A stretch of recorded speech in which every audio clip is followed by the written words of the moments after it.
예, 소개 감사합니다.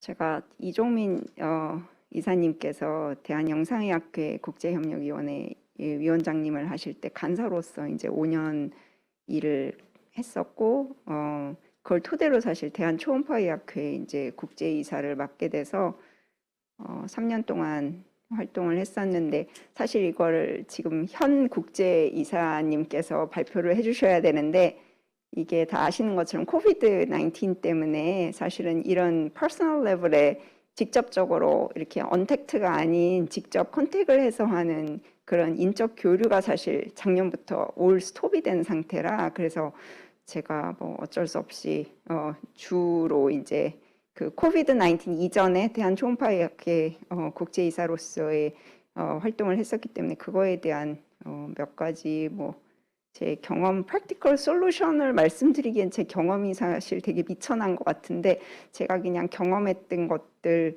제 뭐 몇 가지 생각들을 좀 공유 드리고자 합니다. 그래서 이제 인터내셔널 펠로우십이라는 게 사실 옛날에는 이제 우리나라가 이제 학술 수준이 높아지기 전에는 사실은 대한민국의 의사들이 주로 이제 미국이나 유럽에 이렇게 소위 말하는 선진국들에 가서 이렇게 배우는 그런 형태가 많았었는데, 영상의학회 같은 경우는 아까 이활 선생님 발표해 주셨던 내용처럼 사실은 이제 아시아나 이런 쪽에서는 한국이 좀 주도적인 역할로서 그렇게 지금 아카데미를 리딩을 하고 있어서 인터내셔널 펠로우, 즉 대한 영상의학회나 대한 초음파의학회의 인터내셔널 펠로우로 뭐 미국이나 호주 이런 데서 거의 오진 않는데, 동아시아 지역, 아시아 지역, 서남아시아 지역에서는 사실 많이 인터내셔널 펠로우를 하려고 어플라이를 많이 합니다. 수요가 많이 있고 실제적으로 굉장히 활발하게 교류가 이루어지고 있습니다. 그래서 사실은 이런 인터내셔널 펠로우십을 운영을 하면서 뭐 여러 가지 생각들을 하게 되는데, 이제 인터내셔널 펠로우십의 그 학회에서 운영하는 목적, 어떻게 이걸 프로모션을 할 거인지, 그 다음에 튜터를 어떻게 구할 거인지, 프로그램을 어떻게 개선을 할 건지, 그 다음에 저희 그냥 개인적인 경험담 같은 것들 위주로 말씀을 드리겠습니다.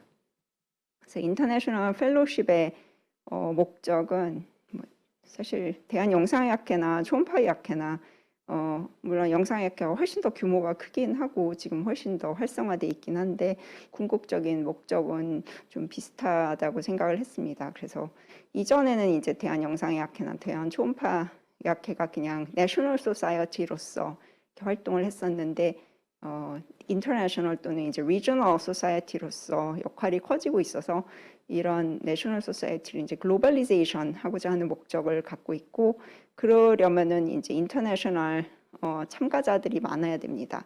그래서 이런 인터내셔널 참가자들의 숫자를 사실 늘리고자 하는 그런 목적도 있을 것이고, 그리고 그거와 더불어서 이제 인터내셔널 멤버, 어떻게 표현을 하든 간에 그런 그냥 단순히 국내 멤버뿐이 아니고 인터내셔널 멤버를 좀 리크루트를 해서 지속적으로 이제 저희 학회에 관심을 가지고 참여를 할 수 있게 그렇게 독려하고자 하는 그런 목적도 있겠고, 나아가서는 이제 그런 대한영상의학회나 대한초음파의학회 소사이어티의 이제 아카데미아에서 리저널 또는 글로벌 인플루언스를 증가시키고자 하는 그런 목적들이 있을 것 같습니다. 그래서 인터내셔널 펠로우십을 어떤 식으로 프로모션을 했는지 말씀을 드리면, 뭐 비즈니스 미팅들 얘기 나왔었는데, 그런 비즈니스 미팅들에서 꾸준히 인터내셔널 펠로우십에 대해서 그 상대국에다가 프로모션을 하고 좀 그거에 대해서 이야기를 하는 게 좀 중요했었고요. 그 소사이어티 자체에 이제 인터내셔널 멤버십 카테고리를 만들어서 이제 그거 자체도 홍보를 하면서 이제 인터내셔널 멤버이면 인터내셔널 펠로우십 어플라이 할 때 프라이어리티를 준다든지 뭐 이런 식으로 좀 동기부여를 조금 더 하고자 했습니다.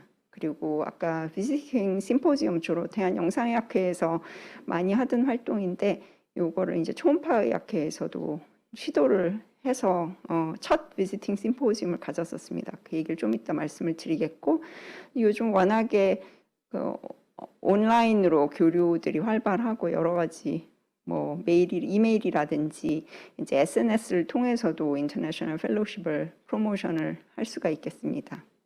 그래서 보니까 트라이얼렉트라는 이런 그 인터내셔널 펠로십을 무료로 홍보해주는 그런 사이트 같은 게 있던데 여기를 통해서 이제 프로모션을 했을 때 굉장히 애플리컨트들이 이렇게 많이 늘어났던 경험이 있습니다. 그래서 사실은 KSUM 인터내셔널 펠로십이 15년, 16년에는 그냥 애플리컨트나 이제 선발 인원, 요건 이제 예산에 따라서 조금씩 달라지긴 하는데 요 정도였던 게 트라이얼렉트라는 사이트를 통해서 광고를 했더니 이게 뭐 홍보 효과가 굉장해서 굉장히 애플리컨트가 많이 늘어났었습니다. 이제 이런 경우는 사실은 또 이 애플리컨트들을 선정하는 게 조금 좀 어려워지는데요. 진짜 와서 내실 있게 잘 배우고 앞으로도 교류를 이어나갈 그런 애플리컨트들을 선정을 하는 게 좀 관건이 되겠습니다.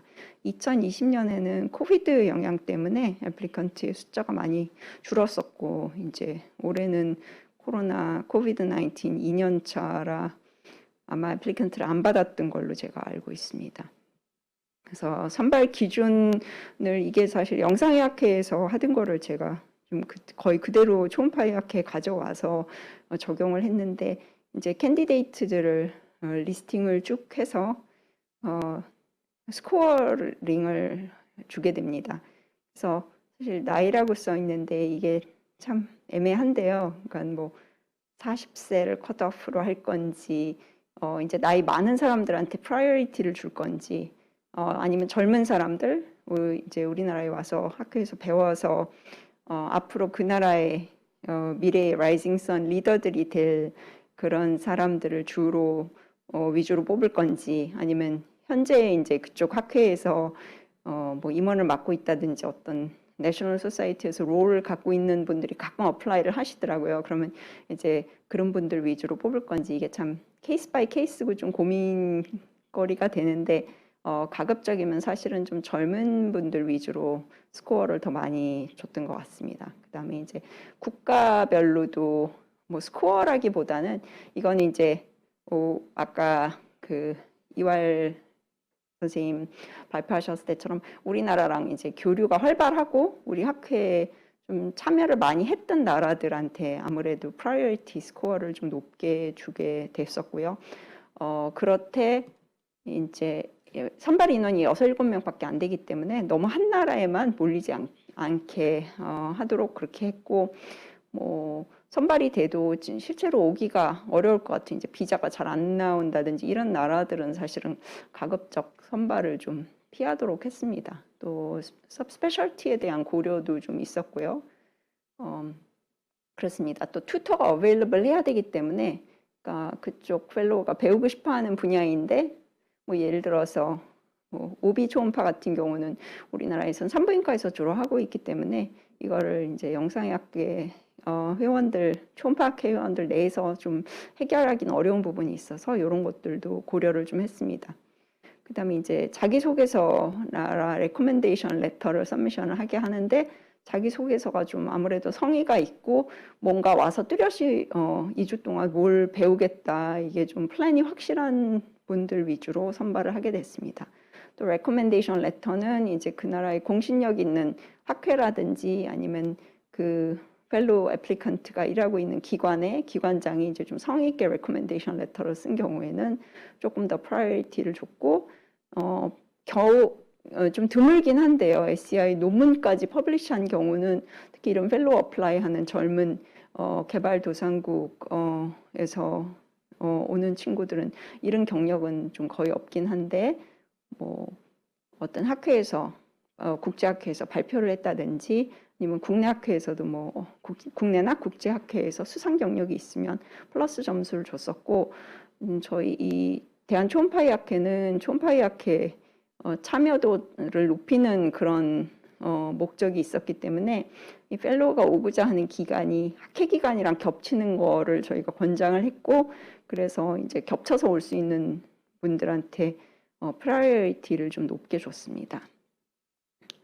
사실은 영상의학회에서 활발하게 진행하고 있는 프로그램인데 초음파의학회에서는 처음 시도를 해봤고 베트남 학회랑 사실 호응도가 굉장히 좋고 그래서 같이 플래닝을 해서 그쪽 학회랑 학회 기간에 조인트 심포지움 비슷하게 내지는 스페셜 세션 비슷하게 이제 비지팅 심포지움을 머스큘러 스켈레탈 얼트라사운드를 테마로 렉처랑 워크숍을 진행을 했고 600명이 넘는 참가자가 참석을 해서 사실은 이걸로 케이스홈의 참가 인원이 더 많아질 거라고 생각을 했는데 2020년에 코비드 19이 닥치는 바람에 좀 이거의 효과는 아직은 좀 덜 본 상태입니다.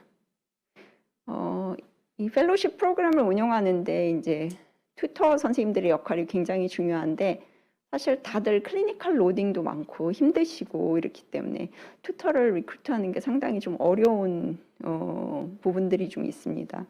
일단은 소사이티 멤버들한테 다 리크루트먼트 메일을 보내서 일종의 티칭 허브를 만들고 그걸로도 근데 조금 부족한 경우들에는 개인적으로 이제 연락을 좀 드려서 부탁을 드리기도 하고 뭐 소정의 튜터 피가 있습니다. 초음파의학회는 2주 동안 30만 원을 지급해 드리고 있는데 사실 뭐 해주시는 거에 비해서는 적은 금액이긴 한데 사실은 이게 약간 좀 봉사하는 마음 좀 그런 걸 좀 가지고 하실 필요가 좀 있는 것 같습니다. 이게 뭐 돈 때문에 하는 건 아니니까요.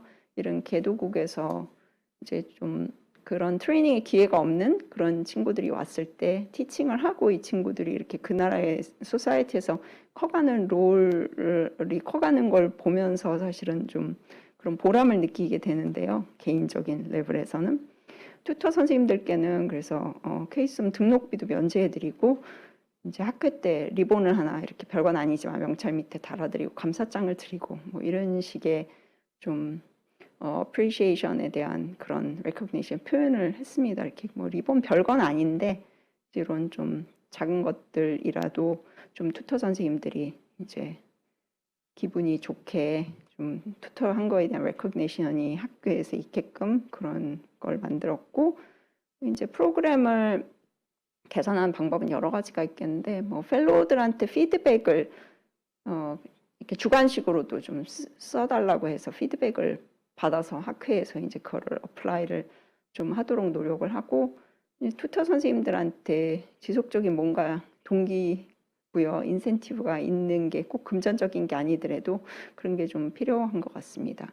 그 다음에 이제 펠로우들이 떠난 다음에도 떠나고 나서 이제 끝이 아니고 계속 우리 학회에 대해서 관심이 있도록 뭐 뉴스레터나 이블라스트 등을 통해서 지속적인 그런 업데이트를 시켜주는 게 좀 중요한 것 같고요. 케이스홈 펠로십 같은 경우는 2주 동안 2,000불 항공료, 체재비, 뭐 생활비 다 포함해서 그냥 2,000불을 지급을 하는데 이제 개발도상국에서 오는 친구들한테 이런 것도 굉장히 도움이 많이 돼서 사실 저희가 펠로를 선발할 때도 뭐 예를 들어서 같은 조건인데 뭐 싱가포르나 뭐 대만에서 어플라이하는 친구랑 뭐 예를 들어서 뭐 인도나 인도네시아 쪽에서 오는 친구가 있을 때는 저희는 사실은 조금 더 뭐 개발도상국이라고 얘기하긴 그런데 조금 파이낸셜하게 이제 그 나라의 스테이터스가 조금 더 덜 좋은 나라들 펠로우들은 이런 스칼러십이나 기회가 훨씬 더 유용할 것 같기 때문에 그런 친구들한테 이제 스칼러십을 제공을 하고 있습니다. 그리고 이제 우리 원래 목적인 우리 학회랑 계속 연관을 져서 이렇게 운영을 할 수 있게 이렇게 하는 게 좀 중요한 것 같습니다. 이건 제가 뭐 받았던 펠로우들을 제가 그냥 기억나는 대로 리스팅을 해봤는데 대한영상의학회, 대한초음파의학회 거의 코로나 이전까지 매년 펠로우를 받았었고 어떤 때는 2명이 같이 온 경우도 있었고요. 그래서 저는 개인적으로는 굉장히 리워딩한 경험이었다고 생각을 합니다. 온 동안에 굉장히 열심히 하고 이렇게 과원들이랑도 사실 되게 적응을 잘해서 이 친구는 말레이시아에서 온 친구였는데 저희 회식도 다 쫓아다니고 뭐 굉장히 좀 열심히 즐겁게 잘 지내다 갔습니다. 끝날 때 이렇게 그 서티피케트를 수여해주고 떠나고 나서도 사실 이렇게 계속 또 연락을 하고 지낸 친구들도 여럿 있습니다. KSOM 펠로우 같은 경우는 2주밖에 안 되기 때문에 좀 어렵지만 이제 KSR 펠로우 같은 경우는 뭐 두세 달 이렇게 있는 경우는 논문에도 인벌브를 해서 이렇게 실제로 공저자로 넣어주기도 하고 이 친구들은 자기네 나라에선 사실 이렇게 논문에 공저자로 참여할 기회도 잘 없기 때문에 굉장히 이렇게 좋아하더라고요. 동기부여도 많이 되고. 그래서 빨리 코비드 19이 종식이 돼서 다시 이런 인터내셔널 펠로우십을 운영을 잘 할 수 있게 됐으면 좋겠습니다. 두서없는 제 이야기 들어주셔서 감사합니다.